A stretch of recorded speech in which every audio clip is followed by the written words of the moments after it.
Assalamualaikum warahmatullahi wabarakatuh. Bismillah walhamdulillah wassalatu wassalamu ala rasulillah Muhammad ibn Abdillah wa ala alihi wa sahbihi wa mawalah. Sahabat muslim yang dirahmati Allah, pertemuan kita hari ini, saat ini dan kedepannya kita akan membahas tentang hal-hal yang mendasar dalam ibadah kita sebagai umat Islam.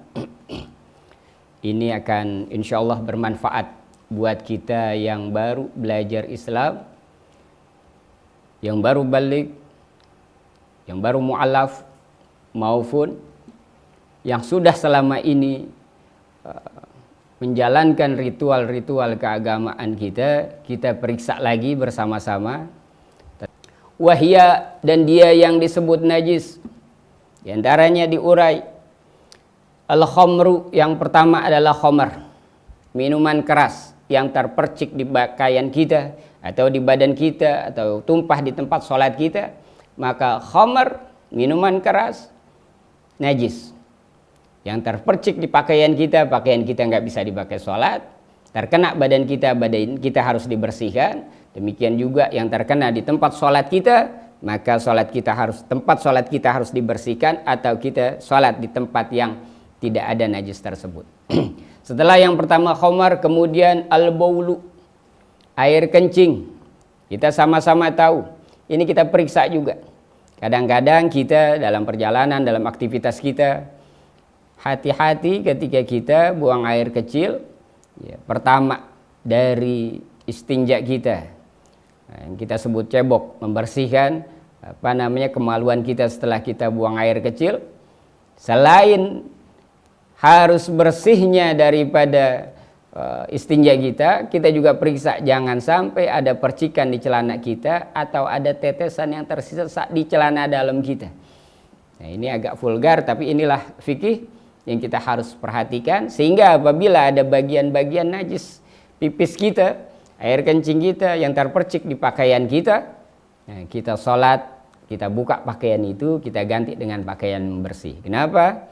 Karena dengan adanya percikan-percikan itu di pakaian kita bisa membuat sholat kita tidak sah, karena syaratnya suci pakaian kita dari najis tercederai di situ. Yang kemudian walga itu kotoran manusia, ya, kita sama-sama tahu sudah pasti. Dan ini kita bagaimana juga bab yang tadi tentang al-baul, tentang air kencing, juga pakaian kita pastikan jangan sampai ada tercecer, terpapar daripada kotoran-kotoran manusia, kotoran kita. Warausu, termasuk juga kotoran hewan. Kita periksa hati-hati. Kotoran burung, kotoran ayam, kotoran kucing, kotoran piaraan kita menempel di pakaian kita, di badan kita, atau di tempat sholat kita, maka semuanya itu najis, bisa mencederai sahnya sholat kita, artinya sholat kita tidak sah. Wadamu, kemudian darah juga najis. Darah najis, dan jangan sampai ada tetesan darah di pakaian kita atau darah yang terus mengalir di badan kita yang tidak kita bersihkan, karena bisa mencederai sahnya sholat kita. Wal qayhu adalah nanah. Dikatakan bahwa nanah adalah darah yang membusuk, sebagaimana darah najis, demikian juga nanah najis. Wal qay'u, muntah najis. Ya. Muntah najis. Harus kita perhatikan pakaian kita terhindar dari hal-hal yang demikian. Selanjutnya wal kalbu wal khinziru, anjing, babi, keduanya najis. Wa far'u ahaduhuma, dan anak salah satu dari mereka berdua, anjing dan babi tersebut. Apa maksudnya anak salah satu dari mereka? Kalau anjing, babi sudah tahu kita najisnya, anak anjing, anak babi kita tahu najisnya. Wa far'u ahaduhuma, apa itu? Seandainya misalnya seekor anjing disetubuhi oleh binatang lain yang bukan anjing, kemudian anjing tersebut melahirkan binatang, ya, yang bentuknya bukan anjing, mungkin bentuk daripada binatang lain yang mensetubuhi si anjing tersebut, sekalipun bentuknya bukan anjing, maka najisnya seperti sebagaimana najisnya anjing. Demikian juga anak dari babi yang misalnya hasil dari perkawinan binatang lain yang mengawini babi, lahir dari babi dalam bentuk yang bukan babi, maka hukumnya najisnya sebagaimana najis babi sekalipun bentuknya bukan babi.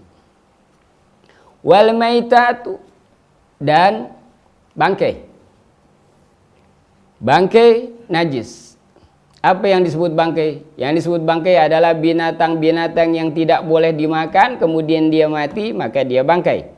Atau binatang yang boleh dimakan tetapi matinya bukan dengan cara yang disembelih secara syar'i. Ya. Binatang yang boleh dimakan tapi mati bukan dengan cara disembelih secara syar'i, maka masuk ke dalam kategori bangkai. Bangkai najis. Wa sya'ruha wa zilfuha wa jilduha wa azmuha, bulunya bangkai, zilfuha kukunya bangkai, jilduha kulitnya bangkai, wa azmuha dan tulangnya bangkai, semuanya najis. Nanti akan ada pembahasan sendiri tentang jilduha, kulitnya bangkai, ya, yang dalam kondisi bangkainya adalah najis, bisa disucikan dengan cara ad-dibag, disamak. Ya, dengan catatan bahwa hewan ini adalah ketika hidupnya bukan jenis hewan yang najis.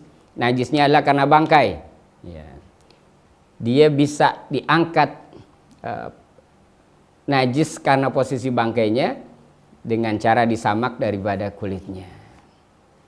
Illa, kecuali berkaitan dengan bangkai ini, illa maitatul adami wassamaki wal jaradi, kecuali bangkai manusia tidak najis, wassamaki, bangkai ikan tidak najis, wal jaradi, dan bangkai belalang tidak najis, wal muzakkati mubahu akluha, dan binatang-binatang yang disembelih daripada golongan binatang yang boleh dimakan, yang disembelih secara syar'i tidak masuk kategori bangkai karena dia suci dan halal dimakan ketika memang termasuk binatang yang boleh dimakan disembelih secara syar'i. Fama talaqat hadhihi najasat saubal insani au badanahu au musalahu au ghairuha, apabila dia bertemu bangkai-bangkai ini atau najis-najis yang tadi, mulai dari khamar, baul, pipis, kemudian ghaid, kotoran manusia dan seterusnya sampai bangkai tadi, apabila dia bertemu dengan pakaian manusia daripada najis-najis ini, atau badan manusia, atau tempat sholatnya, atau hal-hal yang lain yang berkaitan dengan hal ibadahnya dia, pertemuannya itu minal jamidati ma'rutubati fiha, pertemuannya salah satunya kering dengan yang salah satunya basah, atau basah keduanya, atau salah satunya kering bertemu dengan yang basah,